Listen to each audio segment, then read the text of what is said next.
Последните 10 минути ќе имаме ексклузивна можност да разговараме со извонредниот Горан Бреговиќ, кој што после подолга пауза повторно доаѓа во Македонија. За почеток ви благодарам за прифатената покана и веднаш би ве прашала на што најмногу ве асоцира кога ќе се спомена Македонија и какво е чувството сега кога знаете дека одамна не сте дошле, а повторно ќе дојдете? Ja pretpostavljam da svi koji dolaze u Makedoniju da nastupaju imaju osjećaj da u publici svi bolje pjevaju i sviraju nego ti na pozornici. A uvijek je uzbudljivo tamo doći. To je publika koja je navikla da sluša dobru muziku. Tako da nije to baš kao svako drugo mjesto. Ja ću svirati nešto staro, nešto novo. Svirat ću ponešto što sam pisao za filmove. Pisat ću nešto iz moje opere Carmen sa Sretnim krajem, svirat ću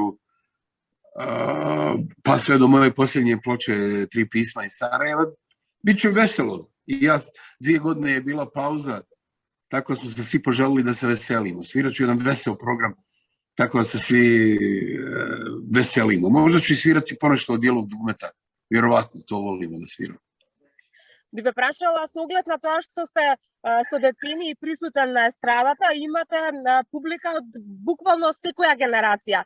Какви се очекувањата? Очекувате ли помлада публика на концертот или пак можеби од оние повозрастните кои пораснале со вашите песни?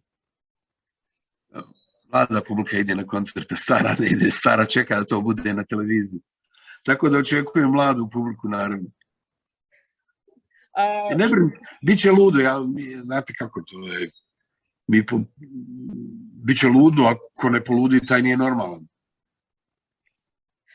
Da li со овој настап кој што ќе го имате во Македонија означувате можеби некаква турнеја на нашите простори?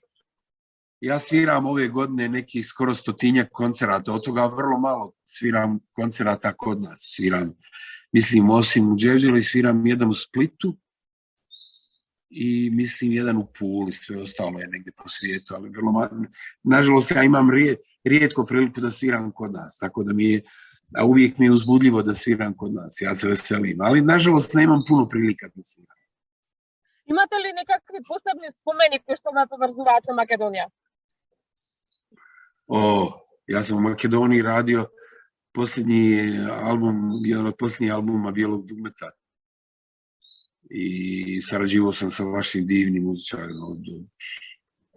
Sarađivao sam sa Orkestrom narodnih instrumenata Radio Skoplja. Lipe Cvatu sam snimio sa njima. Pa sam snimao Uspavanko za Radnu Lem sa Vlatkom Stefanovskim. Tako da sarađivao sam sa divnim muzičarima i umjetnicima iz Makedonije. Tako da ja imam lijepe uspomene iz Makedonije. Каде најмногу сакате да прошетате кога доаѓате кај нас?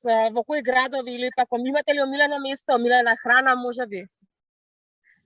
Znate kako, Makedonija je poznata po tome da kad dođeš da su ljudi gostoljubivi i da će te ugostiti. Ja očekujem da će mi ugostiti dobro, da će se piti dobro vino, kao i uvijek.